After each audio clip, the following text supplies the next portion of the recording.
শিক্ষা দিয়ে গেছেন। আপনি কখন কি করবেন, কখন কি বলবেন, সব নবীজির সুন্নতের সিরাতের মধ্যে পাবেন, ইতিহাসের কিতাবের মধ্যে পাবেন, নবীজির আদর্শের মধ্যে পাবেন, সময়ের তিরমিজি কিতাবের মধ্যে আপনি পেয়ে যাবেন। এটাই নবীজির আদর্শ। নবীজিকে মান। আল্লাহ রাসূল সাল্লাল্লাহু আলাইহি ওয়াসাল্লাম বলেছেন, আল মারউ মা মান আহাব্বা, যে যাকে মহব্বত করে তার সাথে তার কিয়ামত হবে। যার সাথে যার মহব্বত তার সাথে তার কিয়ামত। এবার আসেন, আমরা দুনিয়ার জমিনের মধ্যে কাকে মহব্বত করি, কোন নেতাকে মহব্বত করি, মেম্বারকে মহব্বত করি, চেয়ারম্যানকে মহব্বত করি, এমপিকে মহব্বত করি, মন্ত্রীকে মহব্বত করি, প্রধানমন্ত্রীকে মহব্বত করে যাই, আমার নবীকে মহব্বত করি কখন? নবীর আদর্শ কই? নবীর আদর্শ যারা বাস্তবায়ন করতে চায়, নবীর আদর্শের কথা যারা বলে, নবীর সিরাতের কথা যারা বলে, নবীর সুন্নতের কথা যারা বলে, নবীর সুন্নতের কথা যারা বলে, তাদেরকে পাকা নজরে তাকায় কি তাকায় না? বলেন তাকায় কি তাকায় না? তাকায়। আমি আমার নিজেকে প্রশ্ন করি, আমি নবীজিকে কতটুকু মহব্বত করি? মহব্বত কিভাবে হবে? শুধু মুখে বললাম না, আমি আমার লোকের দিকে তাকাই, আমার লোকগুলো সুন্নত তরিকায় কাটা, আমার লোকগুলো ছোট নাকি বড় হয়ে আছে দেখেন। আমি আমার চুলের দিকে তাকাই, আমার চুলগুলো কি নবীজির সুন্নত অনুযায়ী কাটলাম নাকি অমুক তমুক খেলোয়াড়ের কাটিং অনুযায়ী কাটলাম? আমি আমার পোশাকের দিকে তাকাই, আমার পোশাকটাকে নবীজির সুন্নত আদর্শ অনুযায়ী আছে নাকি আমেরিকা সহ বিভিন্ন বিজাতীয় কালচার যারা আছে তাদের কালচারটাকে আমরা গ্রহণ করলাম, সেই দিকে আমি লক্ষ্য রাখি। নবীজি বলেছেন সুন্নাত নামাজ আদায় করো, নফল নামাজ আদায় করো, ফরজ নামাজ আদায় করো, সেটা আমরা পালন করি না, নিজের ব্যস্ততা দেখিয়ে বাইরে গিয়ে মোবাইল। এটা নবীজির মহব্বত, এটা নবীজির আশিক হওয়ার আলামত। বলেন আশিক হওয়ার আলামত। নবী বলেন, নবীজি বলেছেন দাড়ি রাখো, আমরা দাড়ি রাখি না, এটা তো নবীজির আশিক হওয়ার আলামত না। হাজারবার বলেছেন মহব্বত করি, মহব্বত করি, মহব্বত করি, ভালোবাসি। বিবিকে বলেন যে মহব্বত করি, মহব্বত করি, মহব্বত করি, ভালোবাসি। বিবির যত জরুরত আছে, প্রয়োজন আছে, কোন প্রয়োজন জরুরত আপনি সারতেছেন না, তার জরুরত আপনি পূরণ করতেছেন না, এটা মহব্বত নয়, এটা মহব্বত নামে বাটপারি। মহব্বত নামে বাটপারি। মুখে মুখে বলেন নবীজিকে মহব্বত করেন, মুখে মুখে বলেন নবীজিকে মহব্বত করেন, তবে আদর্শ হিসেবে নবীজির সুন্নতকে আপনি গ্রহণ করতেছেন না, এটাও নবীজির সাথে মহব্বত নয়। কেমন জানি বলতে হয়, এটাও নবীজির সাথে বাটপারি বলতে হয়। এটা বলতে হয় নবীজি দেখতেছে রওজা আথার থেকে, রওজা আথার থেকে প্রতিটি সুন্নাত নিয়ে যখন আমল হবে, প্রতিটি সুন্নাত যখন করা হবে, রাসূলের উপর যখন দরুদ পাঠ করা হবে, সরাসরি ফেরেশতার মাধ্যমে রওজা আথারের মধ্যে আল্লাহ তাআলা ফেরেশতার মাধ্যমে নবীজির কাছে শুধু দরুদ নয়, ওই ব্যক্তির নাম, গ্রাম, গঞ্জের তার বাপ দাদার নাম সহকারে পৌঁছায়া দেয়। সুবহানাল্লাহ। সাল্লাল্লাহু আলাইহি ওয়াসাল্লাম শেষের শব্দতে মিম আছে, হাদিস শরীফের মধ্যে আসছে, কেউ যখন নবীজির উপর দরুদ পড়ে সাল্লাল্লাহু আলাইহি ওয়াসাল্লাম মিম শব্দ বলার সাথে সাথে রওজা আথারের মধ্যে ফেরেশতা দিয়ে পৌঁছায় দেয় তার দরুদ, ওই ব্যক্তির নাম, ওই ব্যক্তির ঠিকানা, ওই ব্যক্তির গ্রামের নাম। এটা নবীজির সুন্নাত।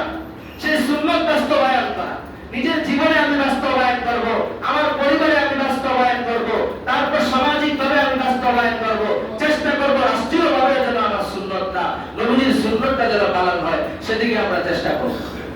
সুন্নত, এই যে দাড়ি রাখা, এটা ওয়াজিব, বড় একটা আমল, বড় একটা আমল। আমরা হানাফি মাযহাব অনুসরণ করি। কোন মাযহাব? বলেন হানাফি মাযহাব। ইমাম আযম আবু হানিফা রাহমাতুল্লাহি আলাইহি সেই মাযহাব অনুসরণ করি, সেই মাযহাব ফলো করি। সারা বিশ্বের মধ্যে চারটি মাযহাব অনুসরণীয়, অনুকরণীয়। ইমাম আযম আবু হানিফা রাহমাতুল্লাহি আলাইহি, ইমাম মালিক রাহমাতুল্লাহি আলাইহি, ইমাম শাফি রাহমাতুল্লাহি আলাইহি, ইমাম আহমদ ইবনে হাম্বল রাহমাতুল্লাহি আলাইহি। সেই মাযহাব। শুধু আমাদের মাযহাবে দাড়ি রাখা ওয়াজিব নয়, চারটা মাযহাবে দাড়ি রাখা ওয়াজিব। চারো মাযহাবে দাড়ি রাখা ওয়াজিব। চারো মাযহাব, শুধু আমাদের মাযহাব নয়। আপনি তালাশ করেন, খোঁজেন, যোগ্য লোকদেরকে জিজ্ঞাসা করেন। এই বললাম চার মাযহাব। এই চারো মাযহাবের ব্যক্তিরা, আলেমরাই কিন্তু আমাদের নবীর উম্মত। আমাদের নবীর, বলেন না আমাদের নবীর উম্মত। রাগ করতেছেন নাকি? কথা বলেন। আমাদের নবীর উম্মত। এই যে 60 জন ব্যক্তির কথা বললাম, যোগ্য বিজ্ঞ আলেমদের কথা বললাম, মনীষীদের কথা বললাম, এই চারজন কিন্তু আমাদের নবীর উম্মত, আমাদের নবীর উম্মতের কথা বললাম। দাড়ি রাখার বিষয়টা সমস্ত সমস্ত নবী যারা ছিল, সমস্ত আম্বিয়া কেরাম তাদের সবার দাড়ি ছিল।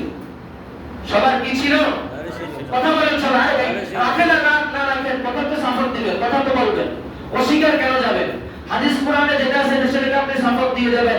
আপনি মানতে পারেন না, রাখতে পারেন না, সেটা আপনার ওজর, সেটা আপনার ওজর। নামাজ পড়তে পারেন না, সেটা আপনার ওজর। নামাজ নাই এ কথা বলা যাবে না।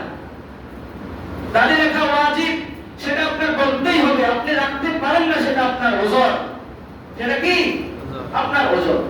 শুধু চারজন যে ব্যক্তির কথা বললাম, মাযহাবের ইমামদের কথা বললাম, আমাদের নবীজির উম্মত, শুধু এটা নয়, সমস্ত নবীর দাড়ি ছিল। সমস্ত নবীর দাড়ি ছিল। এবার দাড়ি কাকে বলে? দাড়ি কি? দাড়ি একটু রাখলাম, কেটে ফেললাম, একটু রাখলাম, সামান্য বোঝা যায়, আমার একটু এদিক দিয়ে কালো বোঝা যায়, কেটে ফেললাম, এটার নাম দাড়ি হয়। দাড়ির স্কেল আছে, মাপ কাটে দিয়েছেন সাহাবায়ে কেরাম। রাসূল বলেছেন মোষ ছোট করো, দাড়ি লম্বা করো। রাসূল বলেছেন মোষ ছোট করো, দাড়ি লম্বা করো। এটুকুই হাদিসে আছে, এরপরে হাদিস নেই। হাদিসে কাটার কথা নাই। যদি কাটতে যান, সাহাবায়ে কেরামকে মাপকাঠি মানতে হবে। কতটুকু কাটবেন? এক মুষ্টি পরিমাণ রাখার পরে আপনি কাটতে হবে। এক মুষ্টির আগে কাটবেন, সেটা দাড়ি নয়। এক মুষ্টির পরে কাটবেন, সেটার নাম দাড়ি। সেটার নাম কি? দাড়ি। এদিক দিয়ে এক মুষ্টি হতে হবে, এদিক দিয়ে ফেকার ফতোয়ার কথা বলছি, ফতোয়ার কিতাবের কথা। এদিক দিয়ে এক মুষ্টি হতে হবে, এদিক দিয়ে এক মুষ্টি হতে হবে। এক মুষ্টির আগে কাটবেন, এটার নাম দাড়ি নয়। এক মুষ্টির পরে কাটবেন, এটার নাম দাড়ি। যদি সাহাবায়ে কেরামের কথা মানেন। আর যদি বলেন সাহাবায়ে কেরামের কথা মানবো না, হাদিসে কি আছে সেটা মানবো। হাদিসে আছে আপনি দাড়ি লম্বা রাখেন, দাড়ি কাটার কথা নাই, যেখানে ইচ্ছা সেখানে যান। বুঝে আসছে কথা? বুঝে আসছে? এজন্য দাড়ি রাখা সেটা কিন্তু ওয়াজিব। কিয়ামতের ময়দানে কে কি রাখলো না রাখলো, কোন ইমাম কতটুকু আমল করলো, কোন দেশের কোন ব্যক্তি কতটুকু আমল করলো, কার কি আছে না আছে, সেটা আমি ফলো করব না, সেটা আমি দেখব না। আমি দেখব আমার রাসূল কি বলেছে, আমি দেখব রাসূলের হাদিস কি বলে, আমি দেখব আমার কোরআন কি বলে। কোন ইমাম, কোন এত বড় ব্যক্তি সে দাড়ি রাখে নাই, সে ক্লিন শেভ করে, সেটা আমার দেখার বিষয় নাই। সে ইসলাম না, সে ধর্ম না। আমার ইসলাম আছে, আমার ধর্ম আছে, আমার কোরআন আছে। আদর্শ হিসেবে গ্রহণ করার জন্য আমার নবী আছে। কে আছে? নবী আছে। আমি আমারটা মানি। কোরআন কি বলেছে সেটা আমি মানব। ব্যক্তির দিকে তাকিয়ে আমি ইসলাম মানব না। রাসূল যেটা বলেছেন সেটা আমি মানব। রাগ করলেন আমার কথায়? রাগ করলেন? রাগের কোনো প্রশ্ন নেই। কোরআন, সুন্নাহ, হাদিস তারা যেটা বলেছেন তাদের কথাটা আমি এখানে শুধু ক্যাপচার করলাম। আমার কথা এই মাইক দিয়ে আমি শুধু প্রচারণা করলাম। মাইক দিয়ে প্রচার করে না, আমি শুধু প্রচারণা করলাম। এই আমি জাস্ট একজন মাইক ম্যান, এতটুকু বলতে পারে, তাদের কথাটা আমি এখানে বললাম। আল্লাহ তাআলা আমাদের সবাইকে রাসূলুল্লাহ সাল্লাল্লাহু আলাইহি ওয়াসাল্লামের জীবন আদর্শ মেনে পরিপূর্ণ সুন্নাত তরিকায় আমাদের সবার জীবনটাকে গঠন করার তৌফিক দান করেন। যারা সুন্নাত ধরে নেই, সুন্নাত আদায় করে নেই। ওয়া আখিরু